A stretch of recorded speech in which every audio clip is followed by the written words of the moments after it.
नमस्कार, मैं हूं मृत्युंजय कुमार झा और अगले आधे घंटे तक कमोडिटी मार्केट पर सबसे बड़ी कवरेज जारी है। आपके सवालों का सबसे बड़ा मंच तैयार है। अगर आपने कमोडिटी में कोई ट्रेड किया है या फिर नया ट्रेड करना चाहते हैं, जानना चाहते हैं कि आपके लिए कहां पर कमाई के मौके बनेंगे, तो आप सवाल पूछिए। नंबर आप नोट कर लें 02223001634। इसके अलावा आप 02223001635 पर भी अपना सवाल पूछ सकते हैं।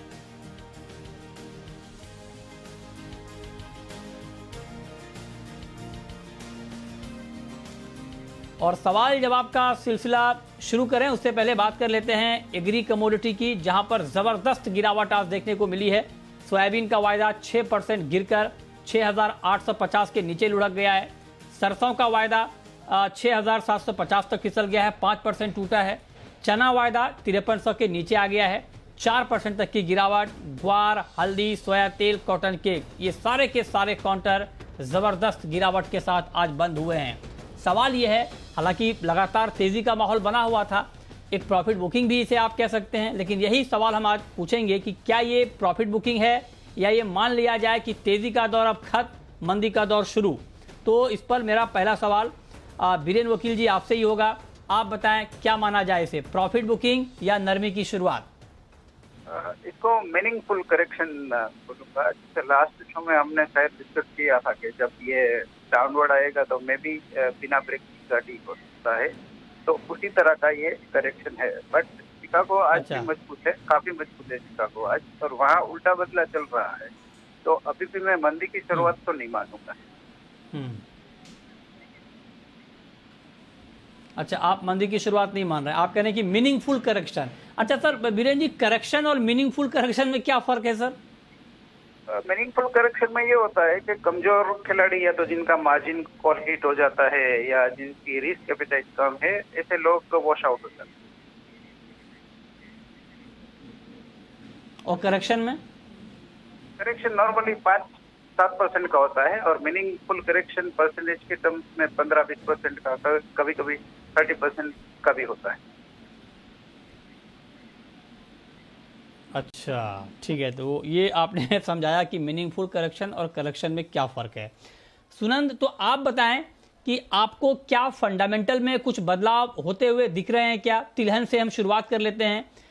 या आपको लगता है कि फंडामेंटल इंटैक्ट हैं, फंडामेंटल बने हुए हैं, ये महज तेज़ी के बाद एक करेक्शन का दौर है? जी हाँ, अगर बात एग्रो कमोडिटीज का करें तो ये एक करेक्शन फेज दिखाई दे रहा है। अभी भी देखा जाएगा तो ग्लोबल मार्केट्स का जो डिमांड है अभी भी स्ट्रॉन्ग सपोर्ट में है, जो जिसके वजह से ओवरऑल ट्रेंड बुलिश है। मैं यहाँ पे बीरेन वकील जी से के साथ में सहमति रखता हूँ।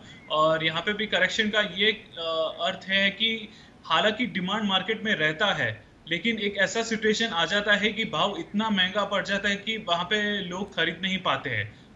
तो उस वजह से भाव गिरना चालू हो जाते हैं, जहाँ पे फिर एक लोअर लेवल्स पे एक खरीदारी का मौका बनता है। तो ये जो करेक्शन फेज है एक पॉजिटिव इंडिकेशन है कि ओवरऑल लॉन्ग टर्म बेसिस पे बुलिश ही रहेगा। तो ये उस हिसाब से एक पॉजिटिव बाउंस बैक हम एक्सपेक्ट कर सकते हैं आने वाले दिनों में। तो ये मैं बीरेन वकील जी से मैं सहमति रखता हूँ कि ये भी एक मीनिंगफुल करेक्शन ही बोल सकते हैं, जहाँ पे बहुत बुलिश हो जाता है भाव, तो वहाँ पे डिमांड रहने के बावजूद भी खरीदारी नहीं कर पाते।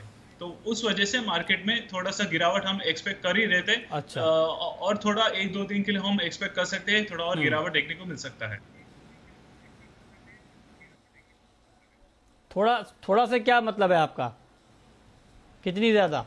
मेरा ये कहने का मतलब है कि ऑलरेडी जो भाव है, खासकर एग्जाम्पल लेते हैं सोयाबीन, मस्टर्ड और चने का भाव देखेंगे, ये ऑलमोस्ट ईयरली हाई पे चल रहे हैं। और बात अगर सोयाबीन की करें तो ऑल टाइम हाई पे चल रहे हैं। तो ये ऐसा सिचुएशन है कि जो करंट लेवल्स पे है वो काफी एक्सपेंसिव बन जाता है खरीदारी के लिए। तो और करेक्शन के बाद हम एक्सपेक्ट कर सकते हैं कि वहां पे एक खरीदारी का मौका बनते हुए देखने को मिल सकता है। तो मेरा एक्सपेक्टेशन है कि 2-4 दिन और एक्सपेक्ट कर सकते हैं। जैसे अभी मैं चने की बात करूं तो 5,300 में थोड़ा सेलिंग आ सकता है, और 5,000 तक में नीचे सपोर्ट लेवल देख रहा हूं, जहां पे वहां पे एक अच्छा खरीदारी का मौका मिलेगा, जहां पे एक बाउंस बैक एक्सपेक्ट कर सकते हैं। तो ओवरऑल ट्रेंड बुलिश है और 1-2 दिन में हम 5,000 का लेवल एक्सपेक्ट कर सकते हैं, वहां पे एक अच्छा खरीदारी मौका बनते हुए दिखाई दे सकता है। ओके, ठीक है। तो ये राय आपकी हो गई तिलहन के ऊपर कि तिलहन में अभी क्या करना है। अनुज जी, चना आपको कैसा लग रहा है अभी, क्योंकि चने में भी तेज गिरावट आई है, तो चने में भी मीनिंगफुल करेक्शन है यहाँ पर कुछ और हो रहा है?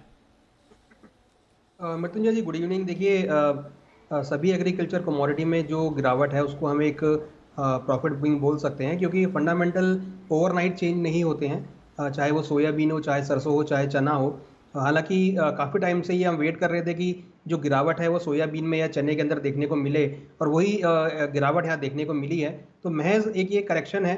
अगर हम लेवल वाइज भी देखें, तो अगर हम चने को देखें तो एक्सपेक्टेड है कि 5,000 तक के लेवल चने में देखे जा सकते हैं। जिस तरह की आज गिरावट रही है, ये आगे भी जो गिरावट है वो एक्सटेंड हो सकती है। तो अब एक्सपेक्टेड है कि 200-250 रुपये की गिरावट अभी और देखने को मिलेगी, क्योंकि जब मार्केट में गिरावट हम देखते हैं तो और सेलिंग प्रेशर यहाँ पर आता हुआ दिखता है। हमें लगता है कि 5,000 तक के लेवल चने में देखे जा सकते हैं। तो फिलहाल खरीदारी करने से थोड़ा वेट एंड वॉच करें, उसे थोड़ा वेट भी करना पड़ेगा। 5,000 के नीचे ही लेवल्स मिले तो खरीदारी करें। आप एग्री करते हैं क्या बीरेन जी कि चने में बाइंग अवॉइड करनी चाहिए अभी? बेसिकली जो चना का इश्यू है वो ये है कि दिल्ली बॉर्डर पे काफी ये गाड़ियाँ ट्रक अटकी हुई है। लॉजिस्टिक प्रॉब्लम बेसिकली इसको मैं कहूँगा, बिकॉज ऑफ अनएक्सपेक्टेड लॉकडाउन जो एक्सटेंड हुआ है कर्नाटक में भी आ गया। तो मैं चार्ट से थोड़ा इसको दूर रखता हूँ, और फिलहाल ये सिचुएशन कब इम्प्रूव होगी, और बैंकिंग भी डिसरप्शन काफी जगह पे हो गया है, जिससे 2 बजे के बाद बैंक बंद हो जाए, ऐसा।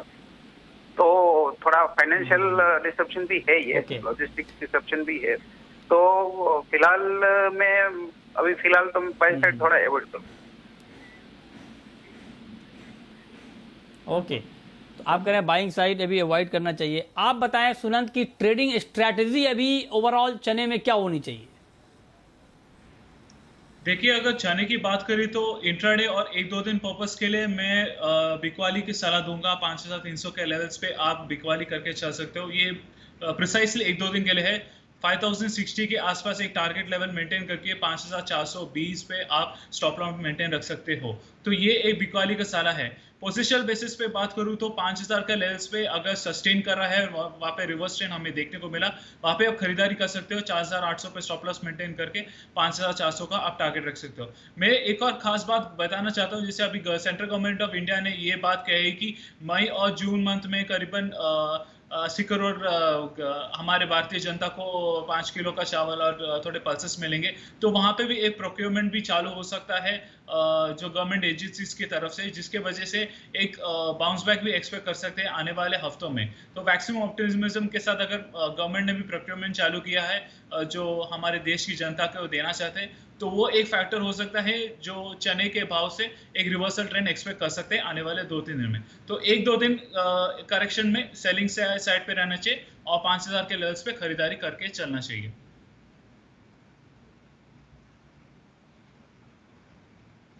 सुनंद जी, आपने कहा कि ये 5 किलो ये क्लियरिटी आई है क्या? जहां तक मेरी जानकारी है 5 किलो गेहूं और 5 किलो चावल ऐसा कुछ दिया जाएगा।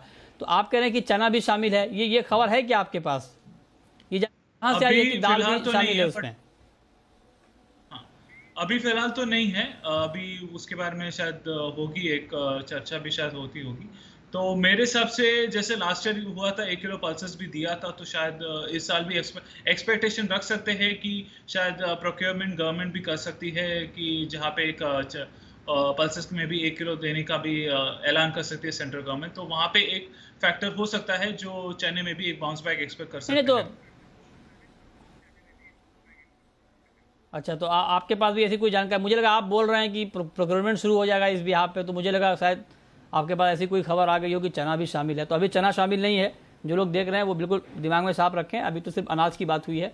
आगे इसको लेकर कुछ सफाई आएगी, कुछ और ऐड होगा तो हम आप तक खबर जरूर पहुंचाएंगे। चलिए, बहुत शुक्रिया बीरेन जी आपका हमारे साथ जुड़ने के लिए और डिटेल में। लेकिन हाँ बीरेन जी, जाने से पहले एक सवाल सर मेरा आपसे और होगा, ग्वार और कैस्टर यहाँ पर क्या हो रहा है सर? यहाँ भी फॉलो थ्रो सेलिंग आया है, बट मैं समझता हूँ कि केस्टर के चार्ट थोड़े कमजोर हो गए हैं। तो यहाँ मुझे डाउन साइड में 480 तक के प्राइसेस दिखते हैं। गवार वैसे भी फॉलोअर था, मीन कि वो पीछे पीछे ही चल रहा था, उसकी अंदरूनी ताकत कम थी। बट केस्टर में डाउन ओके। साइड अभी भी बाकी। चलिए, बहुत शुक्रिया बीरेन जी आपका हमारे साथ जुड़ने के लिए, डिटेल में बताने के लिए कि क्या करना अभी ठीक रहेगा एग्री मार्केट में। लेकिन अब शुरू करते हैं सवाल और जवाब। पहला सवाल है राधा गुप्ता का, एमपी से हैं हमारे साथ, पूछिए। सर मुझे ये जानना था, मुझे चांदी खरीदनी है सर, तो अभी मतलब कम से कम किस भाव में खरीदूं और मेरा ये भाव कब तक आ जाएगा सर? चांदी में आप बाइंग करना चाहती हैं, बताइए अनुज जी किस भाव पर चांदी खरीदना ठीक रहेगा? देखिए, मुझे लगता है कि इनका जो व्यू है थोड़ा सा लॉन्ग टर्म पर्सपेक्टिव के लिए है। तो हमें लगता है कि नीचे 67,000 के आसपास के लेवल्स मिलें तो आप खरीदारी कर सकते हैं। इंटरनेशनल वाइज अगर देखें तो 25.80 के आसपास के लेवल्स मिलें तो खरीदारी कर सकते हैं। जैसा कि मुझे लगता है कि इनका लॉन्ग टर्म व्यू है, तो अगर ये दिवाली तक भी होल्ड करते हैं तो इनको अगेन 72,000 से लेकर 75,000 तक के लेवल देखने को मिल सकते हैं। तो थोड़ा लॉन्ग टर्म होराइजन के हिसाब से आप परचेज कर सकते हैं। लॉन्ग टर्म अभी भी ट्रेंड पॉजिटिव है। हमें लगता है कि दिवाली तक 75,000 तक के लेवल चांदी में आपको देखने को मिलेंगे। ठीक है, अगला सवाल है सुशील का, राजस्थान से हैं हमारे साथ, पूछिए सुशील जी। मुर्शिद जी नमस्कार, मेरा सवाल आपसे है सर। सर कल एक ना आपके यहाँ पे चैनल पे थे वो, हाँ, पूछिए सर, पूछिए। किसानों को फायदा होना चाहिए, किसानों को फायदा, किसानों को भाव मिल रहे हैं, ये भाव बढ़ते जा रहे हैं, आज गिरा तो बहुत अच्छी बात है, मैं तो कह रहा हूँ और गिरने चाहिए। आम आदमी कहाँ जाएगा यदि किसानों को भाव मिलेंगे तो?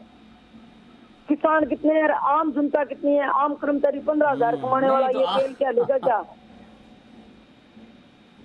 आम कर्मचारी जो बात तो सही है। वो कहते हैं ना, वो जैसे वो नहीं देखिए, किसान कंज्यूमर ये कोई अलग अलग लोग नहीं हैं। जो किसान है वो कंज्यूमर भी हैं, और जो कंज्यूमर हैं वो उसमें बहुत सारे लोग किसान भी हैं, तो वो अलग अलग नहीं है। जो बात आप कर रहे हैं, आपकी बात बिल्कुल ठीक है, और ये सवाल भी हम बार बार उठाते हैं। जब महंगाई का मुद्दा होता है, जब दाम बढ़ते हैं तेलों के, दालों के, तो हम ये मुद्दा उठाते हैं और हम ये बार बार कहते हैं कि बैलेंस होना बहुत ज़रूरी है। किसानों को अच्छा भाव मिले, इसमें किसी को कोई आपत्ति नहीं है, लेकिन कंज्यूमर की जेब भी ना कट जाए, इसको लेकर के भी लगातार हम आवाज़ उठाते हैं, और ये बात बिल्कुल ठीक है। इसलिए बैलेंस होना बहुत ज़रूरी है। किसानों को अच्छा भाव मिले, कंज्यूमर को भी थोड़ी राहत मिलती रहे।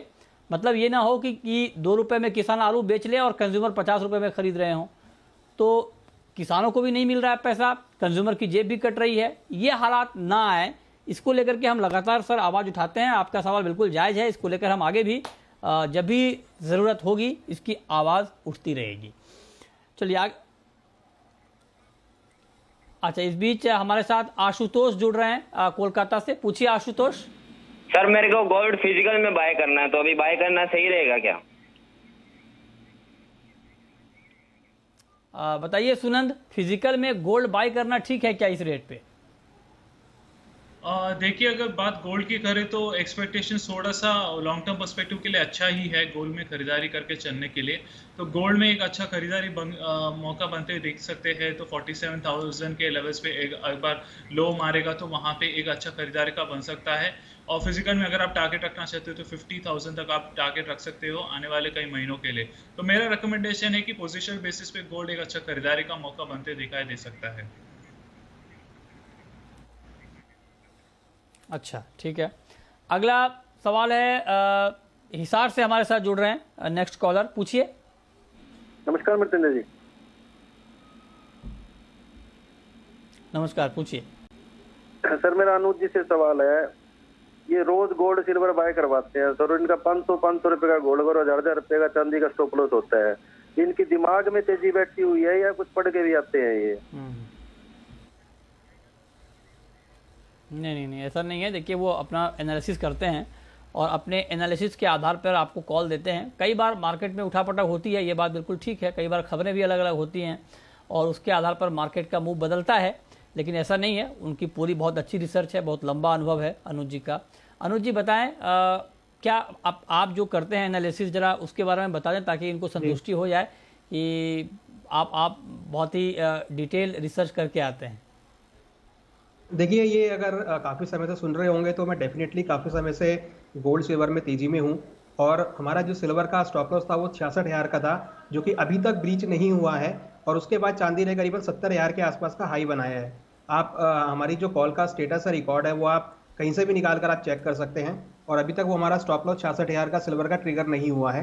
हालांकि हो सकता है कि ये शायद शॉर्ट में हो और उनको बाय की जो पोजीशन है वो उनको पसंद ना आ रही हो, तो इसलिए हो सकता है कि इनको लग रहा हो। और दूसरा, अगर हम गोल्ड की बात करें, गोल्ड में हमने पोजिशनल जो स्टॉप लॉस दिया था वो 43,800 का दिया था, जो कि अभी तक भी ट्रिगर नहीं हुआ है। और उसके बाद हमने देखा है कि गोल्ड 48,400 के स्तर पर आता हुआ दिखाई दिया है। तो अगर आप ओवरऑल देखेंगे तो जो भी हमने स्टॉप लॉस दिए हैं वो हमारे पास सारे नोटेड है, सारे हमारे पास डॉक्यूमेंटेड हैं, आप उसको चेक कर सकते हैं। और जो हमने स्टॉप लॉस दिए अभी तक ट्रिगर नहीं हुए हैं। और जो हम एनालिसिस करते हैं वो टेक्निकल के बेस पे करते हैं, और साथ में जो करंट फंडामेंटल होते हैं उसके बेस पर हम एनालिसिस करते हैं। बिल्कुल। चलिए, अगला सवाल है कैलाश चंद्र मोदी का, सदलपुर से हैं हमारे साथ। पूछिए कैलाश जी। नमस्कार सर। सर, ये विश्व की अर्थव्यवस्था तो पटरी पे आई नहीं है। आप बोले चाइना से डिमांड आ रही है, कॉपर के रेट इतने बढ़ रहे हैं, तो हाईएस्ट ये कहाँ तक जाएगा? मैंने तो बहुत ऊंचे में सेल किया, मैंने इससे ऊंचा क्या जाएगा? 742 रुपए 75 पैसे में 10 लॉट कर दिए। क्या करना चाहिए अब? बताइए सुनंद, कॉपर में इन्होंने शॉर्ट किया है, सेल किया है, क्या सुझाव आपका इनके लिए?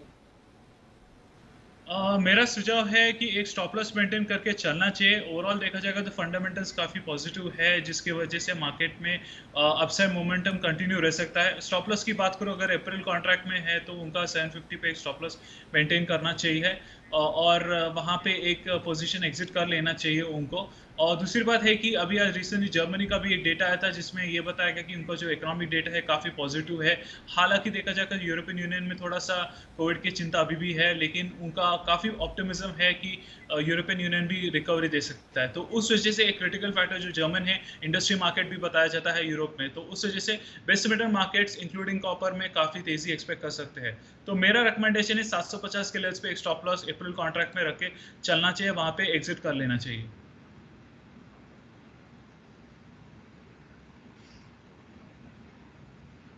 अगला सवाल है नरवेश कुमार का, यूपी से हमारे साथ जुड़ रहे हैं। पूछिए नरवेश जी। नमस्कार सर, मेरा नाम नरवेश कुमार। मैं ये कह रहा हूँ सर, एनजी में क्या करें, नेचुरल गैस में क्या करना चाहिए? नेचुरल गैस में क्या करना चाहिए, बताइए अनुज जी, क्या करना चाहिए नेचुरल गैस में?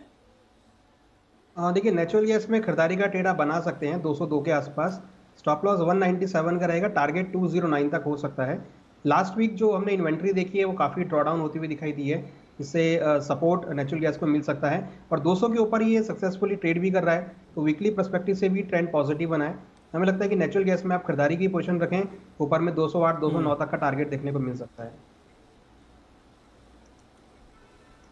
ओके, तो ये राय है आपकी नेचुरल गैस के ऊपर कि यहाँ पर अभी क्या करना चाहिए। अच्छा, इस बीच राजेश जुड़ रहे हैं हमारे साथ जोधपुर से। पूछिए राजेश जी। ये पूछना चाहिए, गवार जोधपुर के अंदर मई से 70+ में भी गवार नहीं मिल रहा है और बोर्ड के ऊपर मिल रहा है, तो क्या चक्कर है? फिजिकल माल नहीं मिल रहा 70+। बताइए सुनंद जी, क्या हो रहा है ग्वार में? ग्वार में देखा जाएगा तो एक प्रॉफिट बुकिंग करेक्शन सिनारियो में दिखाई दे रहा है। देखा जाएगा तो अभी रिसेंट न्यूज़ आया था कि यूएस में जो ऑयल रिग्स है उसकी जो कैपेसिटी है थोड़ी कम की जाएगी, जिसके वजह से जो ग्वार गम और ग्वार सीड का जो डिमांड है वो शायद थोड़ा सा कमजोरी देख सकता है। उस वजह से ही ये जो हमें गिरावट देखने को मिला था। हालांकि मैं इनसे सहमत रखता हूं कि ओवरऑल इंडिया में जो स्टॉक की बात करें तो स्टॉक सिनेरियो काफ़ी कमज़ोर है, क्योंकि पिछले साल अच्छा प्रोडक्शन नहीं हुआ था। तो इस वजह से मार्केट में नीचे के लेवल से एक सपोर्ट दिखना चाहिए। तो 3950 के आसपास एक खरीदारी का मौका बनते दिखाई दे रहा है, वहां तक करेक्शन एक्सपेक्ट कर सकते हैं। वहां पे खरीदारी करके चलिए, 3850 पे स्टॉप लॉस मेंटेन करके 4200 250 तक आप टारगेट रख सकते हो। तो मेरे रिकमेंडेशन 3950 बाय ऑन डिप्स पे एक अच्छा खरीदारी का मौका बनते दिखाई दे रहा है। ठीक है, अगला सवाल है राजेश का, श्यामगढ़ से हमारे साथ जुड़ रहे हैं। पूछिए राजेश। सर, ये जीरा किस रेंज में बाय करना चाहिए? जीरा किस रेट में बाय करना चाहिए, बताइए अनुज जी। किस भाव पर जीरे में बाइंग करना ठीक रहेगा? देखिए, जीरा में आज हमने गिरावट देखी है, हमें लगता है कि कुछ और यहाँ पर सेलिंग प्रेशर आ सकता है। तो बाय का जो सपोर्ट लेवल है वो करीबन 13,500 के आसपास रहेगा। तो करंट रेट से 100 से 150 रुपये की गिरावट आती है तो आप खरीदारी करें 13,500 के आसपास में।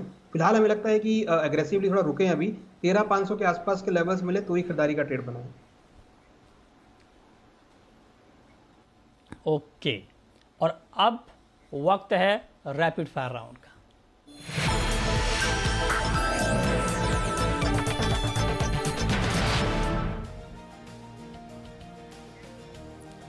अनुज जी, आपकी पहली रैपिड फायर कॉल।